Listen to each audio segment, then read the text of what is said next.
मैं डरी सहमी सी बेड के कोने में बैठी थी, जैसे जैसे रात गहरी होती जा रही थी। मुझे लग रहा था जैसे किसी ने मेरा दिल मुट्ठी में जकड़ लिया हो। और तभी कमरे के दरवाजे पर आहट हुई थी। कमरे के दरवाजे पर जरा सी आहट से ही मेरा दिल कम होकर रह गया था। मैंने डर के मारे अपनी मुट्ठियां भींच ली थी कि अब मेरे साथ आगे क्या होने वाला है। कमरे का दरवाजा खुला और वो इंसान लड़खड़ाते कदमों से कमरे में आया था। बड़ी जोर से उसने दरवाजा बंद किया था, जैसे जैसे उसके डगमगाते कदम मेरी तरफ बढ़ रहे थे। मुझे लग रहा था कि बस मेरी जान निकल जाएगी। वह नशे से चूर आंखों के साथ गिरने के अंदाज से बेड पर बैठा था। मैं सहम कर बिल्कुल बेड के कोने से जा लगी थी। वह कहने लगा, इतना घबरा क्यों रही हो? मैं तुम्हारा पति हूं, कोई गैर नहीं। तुम्हें बहुत रीति रिवाज कानून याद आते थे मुझे देखकर। देख लो, अब हर तरीके से मैं तुम्हारा पति हूं, कानूनी भी और रीति रिवाज के अनुसार भी। ये मत समझना कि मैं नशे में हूं तो तुम्हें छोड़ दूंगा। आज मैं तुम्हें बताऊंगा शादी के फेरे क्या होते हैं और शादी के मंत्र क्या होते हैं, कानूनी पति क्या होता है। यह सब मैं आज की रात तुम्हें बताऊंगा। यह सुनकर मैं रोने लगी थी। उस समय मैं बिल्कुल बेबस थी। अभी मैं अपने स्कूल यूनिफॉर्म में ही थी। मेरी उम्र अभी सिर्फ 18 साल थी और मैं 12वीं क्लास के स्टूडेंट थे। स्कूल से घर जा रही थी कि अचानक से मेरे सामने गाड़ी खड़ी हुई। गाड़ी के पिछली तरफ का दरवाजा खोलते ही किसी ने मुझे कलाई से पकड़कर अंदर की तरफ बड़ी जोर से खींचा था। मैं डगमगाकर गाड़ी में गिरी थी और किसी ने मुझे खींचकर गाड़ी के अंदर किया और दरवाजा एकदम से बंद हो गया। मेरे नाक पर एक रुमाल रख दिया गया और मैं होश की दुनिया से गाफिल हो चुकी थी। जब मुझे होश आया तो मैं एक बंद कमरे में थी। यह देखकर मैं बहुत घबरा गई थी, रोने लगी और दरवाजा पीटने लगी कि दरवाजा खोलो, मुझे यहां से बाहर निकालो। लेकिन मेरी पुकार सुनने वाला जैसे कोई था ही नहीं। रोते रोते मैं बेहाल हो चुकी थी। मेरा गला सूख चुका था और अब दर्द भी करने लगा था। पूरा कमरा बंद था, न वहां खिड़की थी, न कोई रोशनदान कि मैं अंदाजा लगा सकती कि मैं कहाँ हूं। बाहर दिन है या रात हो चुकी है, मैं हर चीज से बेखबर थी। 4 घंटे बाद जब दरवाजा खुला तो मेरे सामने जो आदमी खड़ा था, उसे देखकर मैं सांस तक लेना भूल गई थी। उसके साथ 2 मर्द और भी थे। उन्हें देखकर मेरा दिल यूं हो गया था कि धड़कना भूल गया हो। मुझे लगा कि वह इंसान मुझे शायद अपनी बेइज्जती का बदला लेने आया है, मेरी इज्जत को दागदार करेगा। लेकिन वह तो मुझे जिंदगी भर का दर्द देना चाहता था। वह कहने लगा, 10 मिनट बाद पंडित जी आएंगे। मैंने शादी के सारे इंतजाम कर लिए हैं। अगर तुम चाहती हो कि मैं तुम्हें तुम्हारे घर इज्जत के साथ भेज दूं, तो फिर पहले इन शादी के कागज पर साइन कर दो, बगैर किसी इनकार के। तुम जानती हो कि मैं तुम्हारे साथ क्या कुछ नहीं कर सकता। यह कहने के बाद वह एक वकील को मेरे पास लेकर आ गया और कुछ पेपर मेरी तरफ बढ़ा दिए।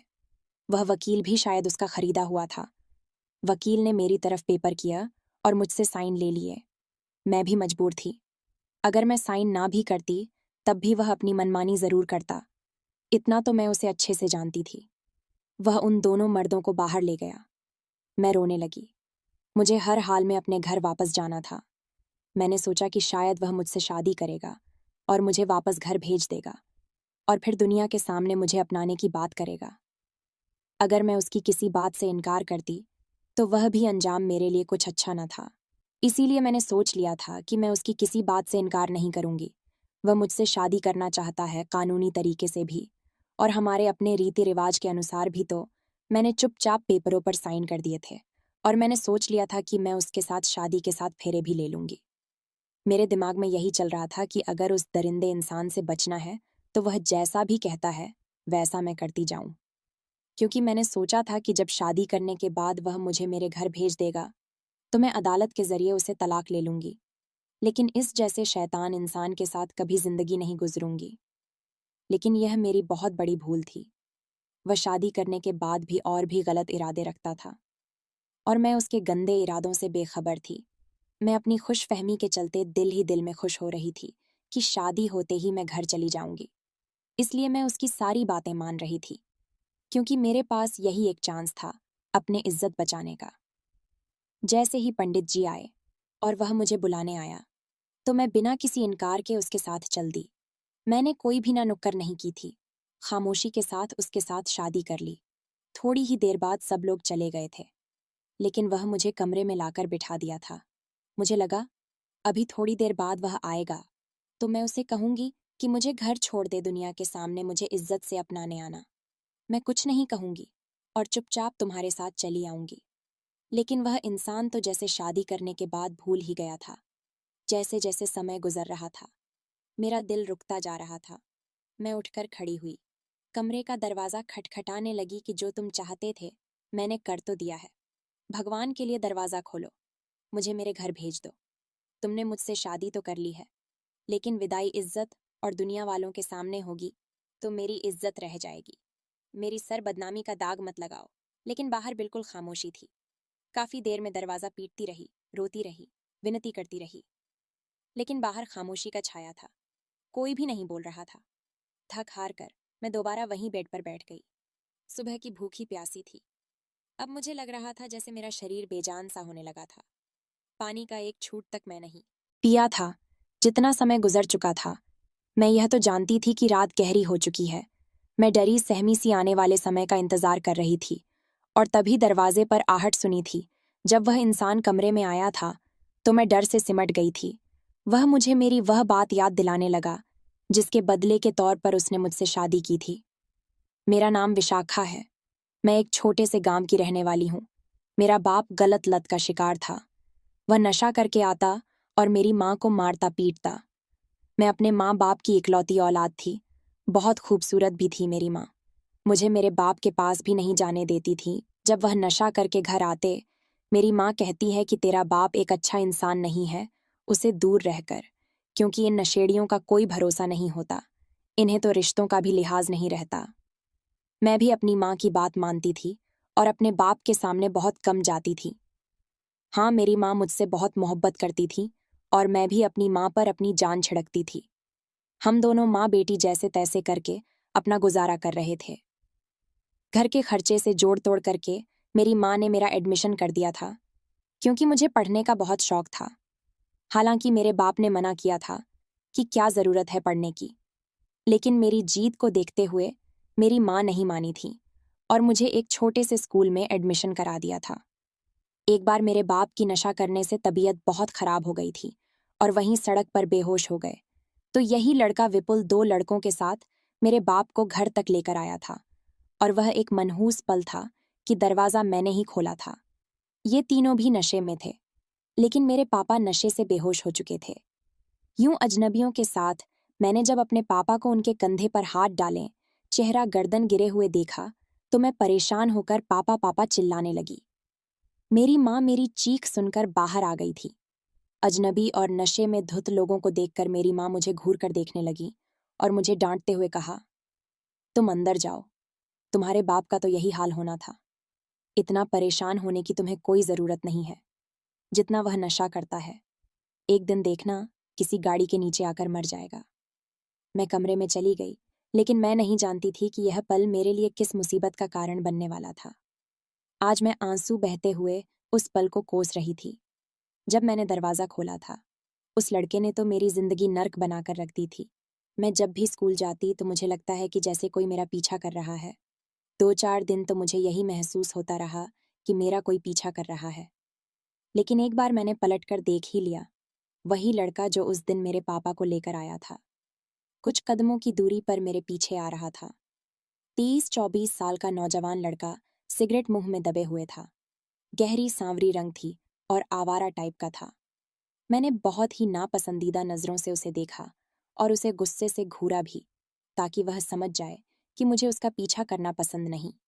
लेकिन वह अपने पीले से दांत निकालकर हंसने लगा।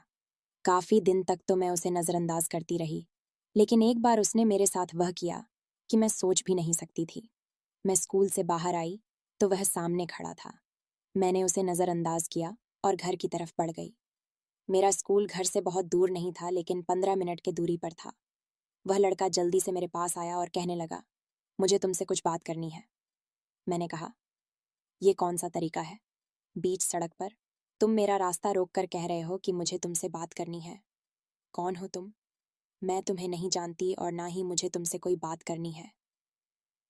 मैंने अपने शब्दों को काफी तेज और सख्त कर रखा था।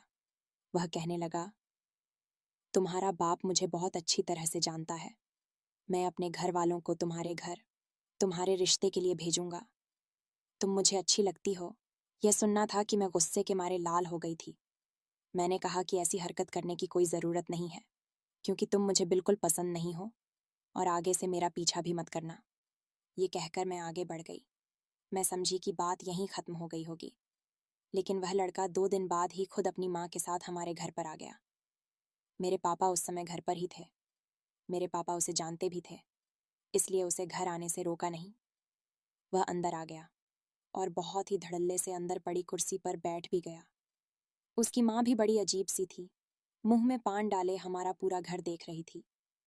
उसे जरा भी इस बात का एहसास ना था कि उसने अपने बेटे को कितनी घटिया परवरिश दी है, और वह अपने इस घटिया से बेटे का रिश्ता मेरे लिए लेकर आ गई थी। उसे चाहिए था कि वह अपने बेटे को समझती, क्योंकि उसका बेटा नशेड़ी था, और नशेड़ी आदमी औरत को तकलीफ और तंगी देने के बजाय दे ही क्या सकता है। नशेड़ी आदमी को तो नशा ना मिले तो वह अपनी पत्नी को भी बेच डालेगा। उस औरत ने मेरे बाप से इधर उधर की बातों के बीच मेरा रिश्ता मांग लिया। मुझे लगा था कि मेरा बाप उन्हें धक्के देकर बाहर निकाल देगा, लेकिन मुझे हैरत उस समय हुई जब पापा ने कहा कि तुम कमा करते तो कुछ नहीं हो, मैं कैसे तुम्हें अपनी बेटी का हाथ दे दूं। तो उसने जेब से 2 लाख निकाल के पापा के सामने रख दिए। उसकी माँ कहने लगी कि हमारी दुकान भी है और घर भी है, जिसका हमें अच्छा अच्छा किराया आ जाता है। आपकी बेटी हमारे घर सुखी रहेगी। यह कहकर उसने अपने मुंह में दबाए पान को जाहिलाना तरीके से जमीन पर पिक मारी थी। मेरी माँ ने कहा, अपने 2 लाख उठाएं और यहाँ से चलते। बनो नजर मुझे, ये रिश्ता बिल्कुल भी मंजूर नहीं है। लेकिन मेरे पापा ने वह 2 लाख फौरन उनके हाथ से ले लिए। कहने लगे, मुझे ये रिश्ता मंजूर है। ये सुनना था कि मैं गुस्से से कांपने लगी थी। मेरी माँ भी कहने लगी, क्या हो गया है आपको? मैं कभी भी अपनी बेटी किसी भी नशेड़ी के हवाले नहीं कर सकती। पापा कहने लगे, तेरी बेटी कहाँ से आई? वह मेरी बेटी है और मैं पूरे होशो हवास में उसकी शादी इस लड़के से करूंगा। यह सुनने की देर थी कि मैं फौरन कमरे से बाहर निकल आई और मैं गुस्से से चीखते हुए पापा से कहा, पापा, मुझे यह रिश्ता बिल्कुल मंजूर नहीं है। मेरे मुंह से इनकार सुना था उसे। लड़के की माँ अपने बेटे को घूरने लगी, कहने लगी, कमबख्त, तू तो कहता था लड़की से तेरी मोहब्बत का चक्कर चल रहा है, और यह तो इनकार कर रही है। ये सुनना था कि मैं और भी गुस्से से लाल पीली हुई थी। मैंने कहा, मैं इस जाहिल गवार को बिल्कुल भी पसंद नहीं करती। बेहतर है कि आप लोग यहाँ से निकल जाएं। लेकिन वह लड़का गुस्से से खड़ा हुआ अपनी माँ को कहने लगा, माँ, अपने हाथ में पहनी अंगूठी तो मुझे दे। मैं इसे बताता हूँ कि मैं क्या कर सकता हूँ। इसकी हिम्मत कैसे हुई मेरे लिए इनकार करने की? आखिर मुझ में ऐसी कौन सी कमी है? मैं उसके इनकार को नहीं मानता। यह सुनना था कि मेरी माँ भी गुस्से से कहने लगी, तुम जबरदस्ती क्यों यह सब कर रहे हो, जब हमारा दिल नहीं मान रहा? लेकिन मेरे पापा मेरी माँ से लड़ने लगे, कहने लगे, विशाखा मेरी बेटी है, मैं चाहे इसे कुएं में फेंक दूं। तुम कौन होती हो मना करने वाली? फिर वह उसे लड़के से कहने लगे कि पहनाओ मेरी बेटी को अंगूठी, मैं देखता हूं कि तुम्हें कौन रोकता है। पापा ने मेरी माँ का हाथ जोर से पकड़ा और उन्हें कमरे में ले जाकर बंद कर दिया। मैंने कहा, पापा, मुझे नहीं करनी। इस लड़के से शादी आप क्यों मेरे साथ जबरदस्ती कर रहे हैं? लेकिन मेरे बाप ने मेरी एक न सुनी। उसे औरत ने अपने हाथ से एक पुरानी सी सोने की अंगूठी निकालकर अपने बेटे के हाथ में रख दी। वह बहुत ही ढीठ अंदाज में मुस्कुराता हुआ मेरी तरफ बढ़ा था। मैं कुछ कदम पीछे हटी थी। मैंने कहा, देखो, मेरे पास मत आना, खबरदार। जो तुमने मेरा हाथ पकड़ने की कोशिश भी की तो। लेकिन उसने बड़ी बेदर्दी से मेरा हाथ पकड़कर खींचा था और अंगूठी जबरदस्ती मेरी उंगली में पहना दिया। कहने लगा, आज के बाद तुम मेरी अमानत हो।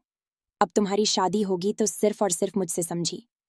इतना कहकर उसकी माँ ने अपने पास मौजूद पर्स से 5,000 निकालकर मेरे हाथ पर रख दिए और कहने लगी कि बस हम बात पक्की कर चुके हैं। अगले हफ्ते आएंगे और हम अपनी बहू को अपने घर ले जाएंगे। मेरे पापा तो उन 2 लाख को बार बार गिन रहे थे और खुश हो रहे थे। मैं जानती थी मेरा बाप बड़ा ही लालची है और पैसों की खातिर कुछ भी कर सकता है। मेरी माँ दरवाज़ा खटखटा रही थी। मैंने आगे बढ़कर दरवाज़ा खोल दिया। मेरी माँ तो सर पीट कर रह गई थी। वह मेरे बाप को धक्का देकर बोली, तुम कैसे बाप हो? लोग अपनी बेटियों के लिए अच्छे नसीबों की प्रार्थनाएं करते हैं, उनके लिए अच्छे रिश्ते ढूंढते हैं, और तुमने अपनी इकलौती बेटी की मंगनी एक नशेड़ी से कर दी। मगर मेरा बाप ने उन लोगों के सामने ही मेरी माँ के मुंह पर थप्पड़ मार दिया और कहने लगा, यह मेरी बेटी है, मैं जो मर्जी करूं, तुम होती कौन हो मुझे सलाह मशवरा देने वाली? अब अगर तूने अपने मुंह से एक शब्द भी निकाला तो मैं तुझे अभी के अभी धक्के देकर घर से निकाल दूंगा। इतना सुनना था कि मेरी माँ खामोश हो चुकी थी। वह लड़का बड़ी बेशर्म नजरों से मुझे देखने के बाद अपनी माँ के साथ वहां से चला गया, जबकि मैं अपने हाथ में मौजूद वह अंगूठी देखती रह गई। कितनी देर तो मुझे कुछ समझ ही नहीं आ रहा था, और जब थोड़ी देर बाद मुझे होश आया तो गुस्सा अंगूठी पर निकाल दिया। अंगूठी को अपनी उंगली से निकालकर मैं बाहर फेंक दिया। मेरे लिए वह अंगूठी नहीं बल्कि जंजीर थी। नफरत सी महसूस होने लगी थी मुझे। मैंने अंगूठी उतारकर वहीं फेंक दी और कहने लगी, मैं उस लड़के के साथ शादी नहीं करने वाली।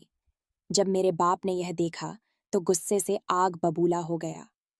मैं जैसे ही कमरे से निकल रही थी, उसने मुझे मेरी छोटी से पकड़ लिया और दीवार से पटक कर कहने लगा, तेरी इतनी हिम्मत जो तू मेरी बात पर इनकार करे, वह अंगूठी उठा और वापस अपने हाथ में पहन, वरना तेरा वह हाल करूंगा कि तू देखती रह जाएगी। बाप की मार खाकर मजबूरन मुझे वह अंगूठी दोबारा पहननी पड़ी। सारी रात मेरी रोते हुए गुजरी थी। मैं उस इंसान का सोच रही थी और मुझे घिन आ रही थी। भला मैं उस इंसान के साथ पूरी जिंदगी कैसे गुजर सकती थी? मंगनी के बाद आए रोज वह मुंह उठाकर घर में घुसा चला आता। कभी जबरदस्ती मुझे मोटरसाइकिल पर बैठने को कहता और कभी स्कूल से लेने चला आता। मेरी सहेलियों मुझे देखकर मजाक बनाया करती थी तो मैं शर्मिंदा सी रह जाती थी। माँ से शिकायत करती तो वह भी क्या कर सकती थी, वह भी मजबूर थी। जैसे ही मैं स्कूल से आती तो वह घर चला आता, और मेरा बाप भी उसे बिल्कुल मना नहीं करता था। कहता कि तुम मेरे इकलौते दामाद हो, उसकी खूब सेवा करता। मेरा बाप और वह मिलकर कई कई घंटे तक ताश खेलते रहते और फिर शराब का दौर चला करता। जब भी घर में आता तो अजीब से फरमाइश कर दिया करता। कहने लगता मेरे लिए चाय बनाकर लाओ, तो कभी कहता मेरे लिए अपने हाथों से हलवा बनाकर लाओ।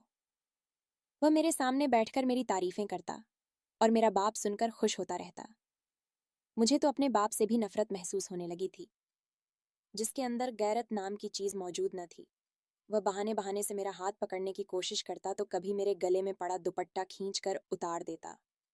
मैं अगर उसको मना करती तो वह कहता, तुम मेरी पत्नी बनने वाली हो, मैं जो चाहे कर सकता हूँ। मैं गुस्से से कहती कि यह गलत है, अभी मैं तुम्हारी पत्नी बनी नहीं हूँ। शादी से पहले मेरे साथ इस तरीके की हरकतें मुझे बिल्कुल भी पसंद नहीं है। जब तक शादी नहीं हो जाती तुम मेरे लिए गैर हो और अपनी हद में रहा करो। लेकिन उस ढीठ इंसान पर कोई भी असर नहीं होता था। एक दिन तो उसने हद ही कर दी, घर पर कोई नहीं था और वह घर आधम का, और मेरे अकेलेपन का फायदा उठाते हुए मेरी कमर में हाथ डालकर मुझे अपने करीब खींच लिया और मुझे चूमने की कोशिश करने लगा। मैं उससे खुद को छुड़ाने की कोशिश करने लगी, लेकिन उसकी रोज की बात की, तुम मेरी पत्नी बनने वाली हो, मैं कुछ भी कर सकता हूं। लेकिन मैंने उसे अपने आप से दूर किया और गुस्से से कहा, मैं अभी तुम्हारी पत्नी नहीं बनी हूं, इसलिए शादी से पहले मुझे टच भी मत करना, वरना मुझसे बुरा कोई नहीं होगा। तभी माँ आ गई और वो चला गया। एक दिन एक ऐसी खबर सुनी जिसे सुनकर मेरी समझ में नहीं आ रहा था कि मैं खुश हूं या फिर रोऊं। उस दिन मेरे पापा घर नहीं आए थे, सारी रात बीत चुकी थी। मेरी माँ भी परेशान होने लगी थी कि पड़ा होगा। किसी गली नुक्कड़ पर शराब पीकर जैसे ही सुबह हुई तो मेरा जबरदस्ती का मंगेतर विपुल मेरे पापा को घर लेकर आया था। मेरे पापा की मौत हो चुकी थी शराब पीने की वजह से। वह ऐसा बेहोश हुआ कि दोबारा उठ ही ना सका, मगर यह सुनकर मुझे जरा भी दुख महसूस नहीं हुआ था, ना ही मेरी आंखों में आंसू आए। मैं उल्टा खाली खाली आंखों से अपने बाप को देख रही थी। गांव वाले मेरे बाप के अंतिम संस्कार में शामिल होने के लिए नहीं आए थे, क्योंकि पूरा गांव जानता था कि मेरे बाप की करतूतें कितनी गलत है। थोड़े बहुत लोग आए थे, वह भी सिर्फ मेरी और मेरी माँ की हमदर्दी की खातिर आए थे। खैर, पापा के मरने के बाद तो विपुल से सारे रिश्ते नाते टूट चुके थे। यह रिश्ता पापा ने तय किया था और अब मैं उसके इस रिश्ते से आजाद थी। अगले ही दिन जब वह दोबारा मुझसे मिलने घर आया मैंने वह अंगूठी उतार कर उसके मुंह पर मारी। रिश्ता तोड़ने पर वो गुस्से में आ गया और जबरदस्ती करने लगा तो मैंने एक झन्नाटेदार थप्पड़ भी मार दिया और धक्का देते हुए घर से बाहर निकाल दिया और कहा कि दोबारा यहाँ आने की कोशिश मत करना। मेरा बाप अब इस दुनिया में नहीं रहा, उसके साथ साथ तुम्हारे साथ भी मेरा रिश्ता खत्म हो चुका है। थप्पड़ खाकर वह जैसे पत्थर का हो चुका था, मगर मैं पूरे गांव के सामने उसकी इतनी बेइज्जती की मुझे लगा कि वह दोबारा यहाँ कदम भी नहीं रखेगा। कुछ दिन बिल्कुल खामोशी रही थी। वह लड़का दोबारा यहाँ नहीं आया था। मैं समझी थी कि शायद इतना अपमानित होने के बाद वह डर चुका होगा और अब दोबारा यहाँ नहीं आएगा, मगर अगले ही दिन वह मुझे स्कूल से उठाकर अपने घर ला चुका था। मैं कमरे में बैठी थी, क्योंकि शादी कर लेने के बावजूद उसने अभी तक वापस मुझे घर नहीं भेजा था। तभी दरवाज़ा खुला। अब नशे में चूर सामने बैठकर आकर बैठ गया। कहने लगा, डर क्यों रही हो? मैं तुम्हारा पति हूँ। वकील गवाह के सामने तुम्हें अपनी पत्नी बनाया है। अग्नि के भी 7 फेरे लिए हैं।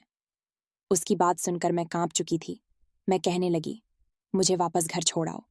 मैं तुमसे ही शादी करूंगी, मगर इज्जत से विदा होकर इस घर में वापस आऊंगी। मेरी बात सुनकर उसने एक जोरदार का थप्पड़ लगाया था। फिर वह मेरे बहुत ही करीब आ गया और मेरी तरफ देखकर बोला, जब तक मैं अपना हक वसूल नहीं कर लेता तुम्हें यहां से नहीं जाने दूंगा। तुम्हें क्या लगता है, अब तुम जब मेरी पत्नी हो तो तुम्हें ऐसे ही जाने दूंगा? मैं तो तुम्हारे लिए कब से तड़प रहा था, और आज जब यह हक मुझे मिला है और तुम मेरे इतने करीब हो, मेरी पत्नी हो, तो मैं तुम्हें ऐसे ही जाने दूंगा। यह कहकर वह मेरे इतने करीब आ गया कि उसके मुंह की गंदी बदबू मेरी नाक में घुस गई। मुझे उल्टी सी आने लगी। मैंने अपना सांस रोक लिया और फिर उसके बाद उसने मेरे साथ जो किया, मैं सोच भी नहीं सकती थी। सारी रात वो मुझे दरिंदगी का निशाना बनाता रहा, मुझे दर्द से तड़पता रहा और मैं चाहकर भी कुछ न कर सकी। सुबह हुई तो मेरा पूरा शरीर दर्द से चूर था। मैं उठकर बैठी। मेरी तो जैसे जान निकल रही थी। सब खत्म हो गया था। मेरे बाल बिखरे थे, शरीर से जगह जगह खून रिस रहा था। विपुल कहने लगा, चली जाओ वापस अपने घर, मगर खबरदार जो मेरा नाम लेकर कुछ भी बताने की कोशिश की तो, वरना मुझसे बुरा कोई ना होगा। इतना कहकर उसने मुझे घर से कुछ दूरी पर उतार दिया। मैं लूटी पुती हालत में घर में दाखिल हुई थी। मेरी माँ अलग परेशान थी। मोहल्ले की कुछ औरतें मेरे घर में बैठी हुई थीं। मुझे और मेरी हालत को देखकर वह तरह तरह की बातें करने लगी, जबकि मेरी माँ ने जब मुझे देखा तो फौरन मुझे कमरे में ले गई और उन औरतों को वहां से भेजने लगी। मैं फूट फूट कर रोने लगी और माँ को सारी हकीकत बता दिया। मेरी माँ तो अपना दिल थाम कर रह गई थी, मगर अब इसका कोई हल नहीं था, क्योंकि वह मेरा पति बन चुका था और मेरे साथ रिश्ता भी बन चुका था। मेरी माँ कहने लगी कि अब भलाई इसी में है कि तुम्हें उसी के साथ विदा कर दिया जाए। वैसे भी वह तुमसे मोहब्बत के दावे करता है, क्या पता तुम उसके साथ रहने लगो तो वह सुधर जाए। मोहब्बत में बड़ी ताकत होती है। मेरा दिल तो नहीं मान रहा था, मगर मैं मजबूर थी, क्योंकि मैं उसकी पत्नी थी और उसने कल जो कुछ मेरे साथ किया था, मैं सारी जिंदगी भूल नहीं सकती थी। न चाहते हुए भी मेरी माँ मुझे सुनहरे सपने दिखाने लगी। मोहल्ले वालों ने हमारे घर आना शुरू कर दिया था। पूरे मोहल्ले में यह खबर फैल गई थी। बहाने बहाने से औरतें हमारे घर आती। मैंने भी किसी से कुछ नहीं छुपाया था। पूरे गांव में यह खबर फैल गई थी। सब विपुल पर थू थू कर रहे थे, लेकिन उसके डर की वजह से कोई कुछ नहीं बोलता था। पूरा गांव जानता था कि विपुल कितना गिरा और घटिया इंसान है। सब मुझे दया भरी नजरों से देख रहे थे और मुझे समझा भी रहे थे कि अब जब तुम्हारा बाप का साया भी नहीं है, और साया था तब भी वह तुम्हारे लिए बाप कम और कसाई ज्यादा था। तुम अकेली तन्हा माँ बेटी उसका मुकाबला नहीं कर सकती। इसलिए ऐसा करो, चुपचाप उसी के घर में उसकी पत्नी बनकर रहो। अगर भगवान ने चाहा तो विपुल सुधर सकता है, लेकिन मुझे पता था कि वह सुधरने वाला इंसान नहीं है। मेरी माँ भी मुझे समझती कि अब हमारे सर पर किसी का भी हाथ नहीं है, हमें किसी का सहारा नहीं है। तुम्हारा बाप तो मर चुका है, जबकि विपुल अच्छा खाता कमाता है, तुम्हें खुश रखेगा। इतना कहने के बाद मेरी माँ ने अपने आंसू पोंछ लिए। कुछ ही दिन बाद विपुल वापस आया और कहने लगा, आज से मैं यहीं रहूंगा। मेरी माँ भी कहने लगी, ठीक है, इस बहाने घर में एक मर्द भी मौजूद रहेगा। उसका रवैया शादी के बाद भी बदल ना सका। वह मेरे साथ यूं ही बदसलकी किया करता था। मैं उसकी पत्नी थी, मगर उसके बावजूद वह मुझे इतनी तकलीफ देता था कि मैं दर्द और तकलीफ को सहते सहते पीली पड़ गई थी। जैसे जैसे रात के अंधेरे बढ़ने लगते थे, मेरा दिल अंदर से सूखे पत्ते की तरह कांपने लगता था। शादी के जो नए नए दिन होते हैं, उसमें लड़की गुलाब की तरह महकने लगती है, क्योंकि पति उसका उसे फूलों की तरह रखता है। लेकिन मेरी किस्मत में शादी के नए दिनों की यह बहारें नहीं थी। वह मेरे ऊपर हर रात को जुल्म करता था। मुझे इतनी तकलीफ और दर्द देता था कि मैं तड़प उठती थी। मैं अपनी माँ को बताती तो मुझे सब्र करने को कहती। मेरी हालत बहुत खराब हो चुकी थी। विपुल बेरोजगार था, उसके पास कोई नौकरी न थी। हाँ, उसका खुद का मकान और कुछ दुकान थी जिनका किराया आ जाता था। वह पूरा दिन कोई काम नहीं करता, सारा सारा दिन घर पर पड़ा रहता था। और मुझे एक दिन यह खबर भी मिल गई कि मैं प्रेग्नेंट हूं। मैंने सोचा कि शायद अपनी औलाद का सुनकर विपुल का गलत व्यवहार बदल जाएगा, मगर ऐसा कुछ भी नहीं हुआ था। मेरी हालत दिन ब दिन खराब होती जा रही थी। आने वाले बच्चों की खबर सुनकर भी विपुल के व्यवहार में कुछ कमी नहीं आई थी। वह रातों को मुझे वैसे ही तकलीफ देता था। डॉक्टर ने मुझसे कहा था कि तुम अपने पति से दूर रहो, वरना तुम्हारे बच्चे की जान को खतरा हो सकता है। मैंने जब यह बात विपुल को बताई तो वह गुस्सा हो गया। कहने लगा, यह बताने वाली डॉक्टर कौन होती है? अगर मैं अपनी शारीरिक जरूरतें तुमसे पूरी नहीं करूंगा तो फिर किससे करूंगा? और क्या जो औरतें उम्मीद से होती हैं, वह अपने पति की जरूरतें पूरी नहीं करती? मैंने कहा, लेकिन डॉक्टर ने कहा है कि बच्चा बहुत कमजोर है और तुम मुझे जिस तरह दर्द देते हो, बच्चे की जान को खतरा हो सकता है। मेरा इतना सुना था कि उसने एक गंदा सा कहा और कहने लगा, ठीक है, मैं एक मर्द हूं और मेरी भी कुछ शारीरिक जरूरतें हैं जिन्हें मैं पूरा जरूर करूंगा। अगर तुमसे नहीं तो फिर तुम्हारी माँ मेरी जरूरत को पूरा करेगी। मेरा यह सुना था कि मेरे पैरों के नीचे से जमीन निकल चुकी थी। मैं उसे कहने लगी, तुम ऐसा कैसे कर सकते हो? वह तुम्हारी माँ की जगह है, तुम्हारी सास है। मगर अगले पल उसने जो किया उसके बारे में मैं सोच भी नहीं सकती थी। वह उठा और मेरी माँ के पास चला गया और मेरी माँ को जबरदस्ती घसीट कर अपने कमरे में लेकर जाने लगा और बोला कि अब मैं तुम्हें बताऊंगा कि मैं क्या कर सकता हूँ।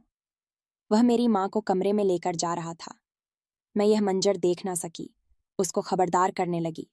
तभी मेरी नज़र आंगन में पड़ी हुई कुल्हाड़ी पर पड़ गई। मैंने उस कुल्हाड़ी को उठाया और उसे कहने लगी कि छोड़ दो मेरी माँ को। अगर तुमने मेरी माँ के साथ गलत किया तो मैं तुम्हें जिंदा नहीं छोड़ूंगी। यह सुनकर वह हंसने लगा। कहने लगा, तुम्हें इतनी हिम्मत नहीं है कि तुम मुझे मार सको। मैं नहीं जानती कि उस समय मेरे अंदर इतनी हिम्मत कहाँ से आई थी, मगर मैंने विपुल के सर में कुल्हाड़ी मार दी। खून के फब्बारे छूट पड़े थे। कुछ देर बाद वह तड़प तड़प कर जमीन पर ढेर हो चुका था। शोर की आवाज सुनकर मोहल्ले वाले भी आ चुके थे, मगर जब उन्होंने विपुल को देखा तो कहने लगे, इसका यही अंजाम होना चाहिए था, ये इसी काबिल था। उसके बाद पूरे मोहल्ले ने मिलकर खुफिया तरीके से उसका अंतिम संस्कार कर दिया। किसी को कानों कान खबर भी न होने दिया। मैं और मेरी माँ गांव छोड़कर शहर चले आए। यहाँ आकर मैं पढ़ाई के साथ साथ नौकरी भी करने लगी थी और मेरी माँ कपड़े सिलाई करके गुजारा करने लगी थी। कुछ महीने के बाद मैंने एक मरी हुई बच्ची को जन्म दिया था। बेटी के मर जाने का मुझे दुख था, मगर यह सोचकर तसल्ली हो गई थी कि शायद इसी में इसकी भलाई थी।